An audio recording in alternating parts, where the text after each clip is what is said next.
विकासनगर किवळेतील भाजपाच्या निष्ठावंत नेत्या यांनी आपल्या पदाचा राजीनामा दिल्याने राजकीय वर्तुळात खळबळ उडाली आहे। 1995 पासून भारतीय जनता पक्षाशी एकनिष्ठ राहून पक्षासाठी रस्त्यावरची लढाई लढणाऱ्या अलका पांडे यांनी 2012, 2017, 2025-26 या 3 वेळा त्यांना तिकीट नाकारण्यात आलं। निष्ठेपेक्षा पैसा, इलेक्टोरल मेरिट आणि फंडिंग कॅपॅसिटीला प्राधान्य दिलं जात असल्याचा अनुभव आल्याने त्यांनी हा निर्णय घेतल्याचं स्पष्ट केलं आहे।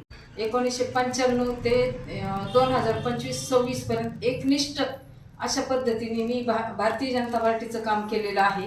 कुठला मोर्चा असो, कुठलंही काम पक्षाने सांगितलेलं मी अगदी मनपूर्वक आणि एकदम म्हणजे असं जीव ओतून केलेलं आहे।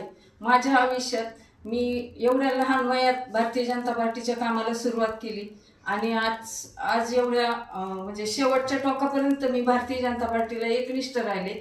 मला बऱ्याच जणांनी सांगितलं की तुम्ही इकडे या ताई, तिकडे या, परंतु मी न जाता मी माझ्या पार्टीला एकनिष्ठ राहिले। का एक ना एक दिवस मला पार्टी न्याय नक्की देईल हा विचार मनात धरून मी कायमस्वरूपी पार्टीला साथ देत राहिले।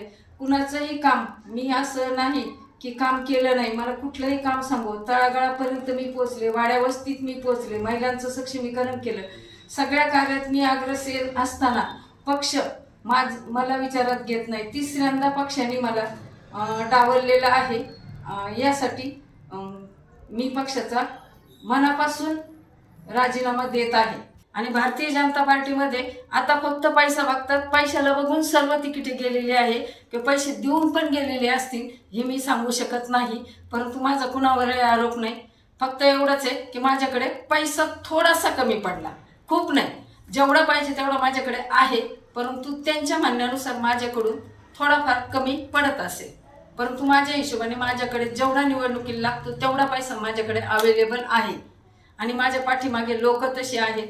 माझ्याकडनं कोणी 1 रुपयाची सुद्धा महिला वर्ग अपेक्षा करत नाही। ताई तुम्ही असाल, तुम्हाला एक मत आम्ही निस्वार्थ देऊ हे त्यांचं मला वचन आहे, कारण गेल्या मी 30 वर्षात महिलांसाठी खूप अशी कामं केलेली आहेत। पुढची भूमिका मला जे वाटेल ते मी करू शकते की मी बंधनमुक्त होईल।